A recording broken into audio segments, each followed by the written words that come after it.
In business, Yeah. the biggest failure for me so far is launching Master Your Life program. So I put 10 grand into it. I did it with Abby, and it was basically I left the gym floor and I started online. So we got all the blows and whistles. We did the drone footage, really going into we wanted to target couples, and it was holistic. It was a holistic program. You could say like a holistic lifestyle coaching program. Still had the fitness piece, but it was more about, because me and Abby are, like a strong couple, we wanted to bring couples in together. Abby worked with the females, I worked with the males. Well, the biggest failure was at that time I still had about 30% female client base. Now I have actually about 60-40 to female, 40 male. So I was shutting the door on them, and they felt that. And some was like going, "Oh, Luke, you're not working with females anymore." And I was just sort of like, it kind of stopped me in my tracks, and we did all this launch, we did loads of email marketing, we did all the busyness, that I was just saying a minute ago, all the, but we didn't test down anyone. And it rushed, spent all the money, it looked amazing, got all the branded t-shirts, did welcome packs, everyone got a bit of a gift pack when they signed on to the program. It were, nice, it was good. But we probably did it for about 6 to 9 months, just didn't go anywhere. And I found myself like clashing with Abby as well. I found myself sort of like, now we're not made to work together. Like, yes, we're a relationship, that's it. But I think it's better you do your thing, I do my thing. And I know a lot of couples in fitness and in business, they do partner and they work off each other really well. And I'm sure some will agree with me that they're the same, like they can't. Well, we couldn't. We'd just, we have to, separate that one for sure.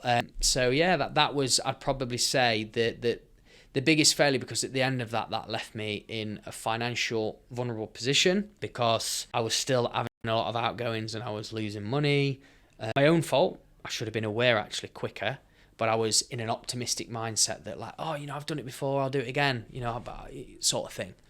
And that mindset didn't help me, because it wasn't happening. It was going downhill and downhill. And it wasn't, I wouldn't say it dropped off fast. I weren't going like, it just went plummet. But it sort of, my income dropped 60% per month over 15 months. And that was scary, and I look back at the figures. And I do look back and go, Luke, how did you not know? And I don't know the answer to that question. At the time, I just didn't know. But it was happening. That's the benefit of like a mentor or a second perspective, right? It is. But again, at that point, I think I'd resented that, like having another mentor, because the ones that I wanted to be with was ridiculously expensive. And when you've already got that fear of loss, like people say, don't they? Fear of loss is 2 times greater than gaining something. So you'll always dwell on the negatives and not the positives. I was in that kind of loss mindset of, I've just lost this money, I'm also losing more revenue, and I just probably was quite closed on just trying to survive, really. Where probably, if I look back upon hindsight, it would have probably been just have more conversations with people just to see, again, keep it lean. It's not about then again, oh yeah, you got to invest again in another mentor. Like I said earlier on with people starting business, you can keep it lean. But that's when the podcast started sort of coming to light, really. How did you turn that around then? So I had to go back to the drawing board. I had a lot of sort of self-discovery. I mean, I'm still in the process of turning around, to be honest. I thought going back to personal training was a step back. I did. It's not, but I did. I thought, I'm a failure. I'm going back to this. I wasn't myself, I think. I was negative quite a lot. And we'd moved house as well at the time. Remy were like only there's a lot going on behind the scenes. But the way I turned it around is going back to who I am again. Like my true self, like what are you, what are you great at, Luke? Like where do you thrive, mate? I went, in a gym. And I can remember there was a gym opening up in our local area, and I'd actually signed up as a member. And I knew the guy, well, I knew both of them, but I knew the guy who was, because obviously his wife, she owns the gym, and I know him because I used to play football with him. I just said to him, again, it's about taking that risk and asking that question, and just, if you got an idea, just ask. I was like, I don't know by any chance, but I'm not looking to come back to personal training full time, but I'm just wondering if you're looking for a personal trainer, like part time. And he went, I don't know, we've not had any for a couple of years because of just conflict and just issues, stuff like that. It's common, really, in the gym world. So they went away and they written up a bit of an agreement, and I started there like January this year, and it's been a blessing for me because I've got social again with people that I actually do enjoy spending time with, and it's allowed me to have my hands in a few different pies. So like it's like your PT's there, you do a bit of business coaching, you got a podcast. So again, I feel as well, the way we are as humans today, we can get bored quite easily. So I think having a multifaceted business or different dimensions to it, I think is quite important as well. I 100% agree, because if I just did one thing, Boring, I'd be bored. Yeah. Well bored. Wait, if you got this far, you must be enjoying the conversation.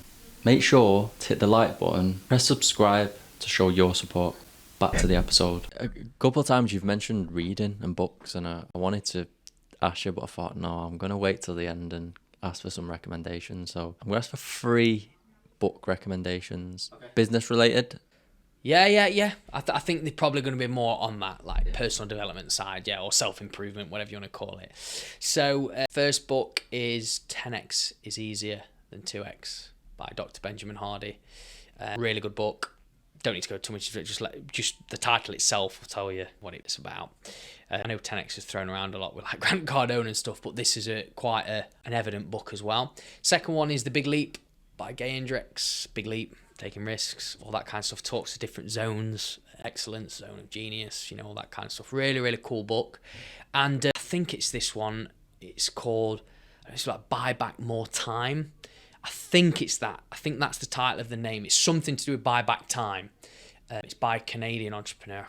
His name's just going by me, but they're the 3. I mean, I'll send you the links and the official titles and stuff where people who's listening can watch. But they'd probably be the top 3 books, yeah. And you only started reading when you was 28? Yeah. Do you wish you read earlier? Not really. No. I mean, it's funny because I was talking to somebody about this the other week, that when I was at school, teachers would always, like say at parents' evening, like they'd literally say to my mum and dad, like, because I was just obsessed with football, like Man United and stuff like that, and they'd go, Luke needs to start reading more books. His literature in English is not, like his English lit is not great. And we know he just keeps reading the back of the newspaper and the football transfers. I was like, that's all I was bothered about. But I think for me, I had lots of time at that time to be reading lots of books, and obviously I listened to loads of podcasts and stuff like that. But you know what though? You do hear the same thing a lot over time. You kind of hear that, oh, here we go. So it's they frame it in a different way, but it's the same thing. So I think, yeah. So I think then I feel like, right, let me just take some action for a while and I'll come back to reading. If you had to start your business again tomorrow from scratch with the knowledge, you'd still have the same knowledge, what would you do first? Well, the first thing I'd do, my main focus would just be go out and talk to people. Before doing anything, before even setting up a social media page, before doing a logo. Again, I know that might all scare people because they'll do all that first. I know they will. They'll be able to set up a page and no. I'd just go and talk to people straight away. I'd literally call up a few people. I'd call up people that I know, but then I'd also go out and network and just share. I'd probably try and get some speaking opportunities where I can just go up and share my idea, maybe get a bit of a presentation together and just get a vibe. Vibe check it. See what people are thinking and seeing and like, do they look engaged? They're just staring at the dropping sleep, Yeah.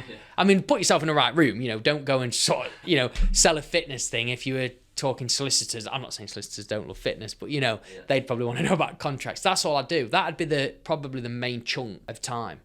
Obviously, some of it will be online, if you could get conversations with people, connection calls, probably going with the approach of, look, I'm not trying to sell you anything because everybody gets sold to in DMs. I am literally just wanting to connect with good people, understand people's businesses.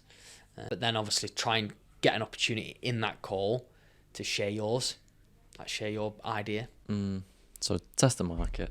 Just test. Yeah, you've got your idea. Obviously, don't just go in with like, I've got this idea to start a shoe business, and then you don't know anything about it. It's like, what's the uniqueness? What have you seen in the market? There's a gap, and where do you want to fill it? Like for me, if I was talking about like even business, it would be dead simple. It's like just focus on the human first, business second.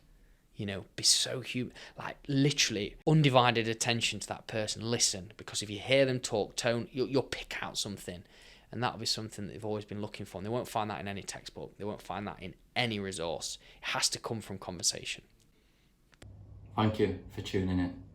If you enjoyed that clip, click here to get the full episode, and don't forget to subscribe.